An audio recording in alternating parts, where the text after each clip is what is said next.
Salom hammaga, sizlar bilan Maqsudov PUBG. Bugungi videomizda biz Hadok'da bepulga olish, Mr. Beast kiyimini bepulga olish va eng muhimi tur 3 versiyani ertaroq zagruzka qilishda gaplashib o'tamiz va boshqa kichikroq narsalar ham. Va bu meni birinchi videoyim va sizlar like, podpiska bosib, podpishka qilasizlar degan umiddaman.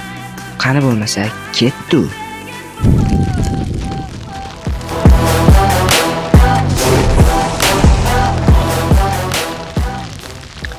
Bizning birinchi ma'lumotimiz shu karta tugmasini bosasiz va tekinga kilchat prokachka olish haqida bo'ladi. Mana kirsangiz ma'lumotlar aytib o'tadi sizga va PUBG akkauntingiz nechinchi yilda ochilgani haqida ma'lumot beradi. Undan keyin shunaqa kartochkalar beradi. Jimgina qo'pol qilayotganda ko'tingizni qisib olasiz. Hozir buni nima qilishni aytaman. Mana kolleksiyangizni ko'rsatadi, darajangizni shunaqa olganingizdan so'ng shu yubiley nimasini bosasiz. Bosangiz bu yerda kartochkalar kolleksiyasini to'playsiz va shunaqa 145 ochko yiqqaningizda sizga tekinga S1897 orujasi uchun prokachka oruja beradi. Bu orujamiz max level, max ko'rinishi shunaqa va kilchati ham shunaqa ajoyib, chiroyli ko'rishingiz mumkin. Va bu ham sizga foydali ma'lumot bo'ldi degan umiddaman. Va bu balni qanday olamiz desa, shunaqa har xil zonalarda, nimalarda o'ynab olishingiz mumkin. Shu birinchi ma'lumotimiz. Foydali bo'lgan umiddaman. Siz ham bu prokachkani oling. Keyingi ma'lumotimiz esa shu ustundagi Mr. Beast kiyimini olish bo'ladi. Birinchi o'rinda shuni bosib, Mr. Beast videosini ko'rishingiz kerak bo'ladi. Menda bilmadim nimagadir ochmadi. Sizlar ochadi, lekin aniq Mr. Beast videosini olasizlar va chiqqaningizda sizlarga moneta beradi. Bu monetani olib, keyin обновление qilasizlar oxirgi tur 3 da va osongina beradi. Shu xolos. Meni fikrimcha bu 5 yildan keyin old narsaga aylanadi. Keyingi ma'lumotimiz Mythic Force haqida bo'ladi. Bilsanglar, skidga kelgan 30%, 40% va 50%. Bularda men 50% skidga tushirib olganman. Siz necha foizli tushirib olgansiz, shuni izohlarda qoldiring. Va biz hozir bunga Strelok kiyimini olmoqchimiz. Buni video davomida ko'rishingiz mumkin.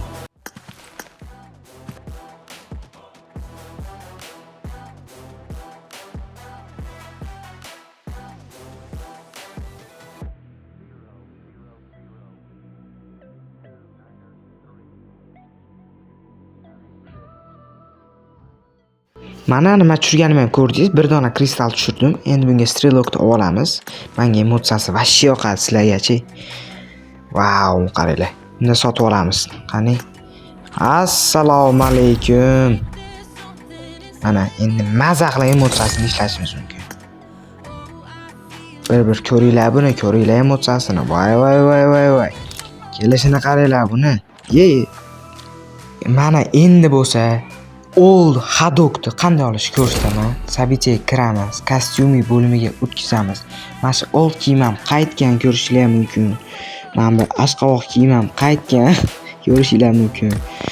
Va mana shu old bo'lgan kiyimingizni ham qaytibdi. Agar AJ'laring bo'lsa, G'laring bo'lsa, sotib olishlaring mumkin. Va eng zo'ri mana qani men sotib olganim uchun topa olmayapman. Qani edi? Hop, Hadok qaytda endi bu. Ha bo'ldi, mana topdim. Mana shu old Hadok sotib olishinglar mumkin agar G'laring bo'lsa. Shu Hadok bemalol va oyoq kiyimi ham bor. Oyoq kiyimini ham sotib olsalaring mumkin. Va bu oxirgi nimamiz edi. Oxirgi informatsiya, ya'ni ma'lumotimiz edi. Endi bo'lsa sizlarga tur 3 versiyani qanday tortishni o'rgataman. Kanal shapkasiga o'tsanglar, Telegram kanalim bor. Agar erinsalaring, xuddi mana skanerni prosta skaner qilsalaring, QR kod skaner qilsalaring, bo'ldi, shunday men Telegram kanalimga o'tkazib ketadi va men u yerga tur 3 versiyani faylini tashlab qo'yganman. Bemalol ishonchli skachat qilib hammadan oldin o'ynasanglar bo'ladi. Bu meni birinchi videoyim. Podpishka qilasizlar degan umiddaman. Like, podpiska va qo'ng'iroqchani yoqish esdan chiqmasin. Sizlar bilan Maqsudov PUBG edi. Hammaga xayr.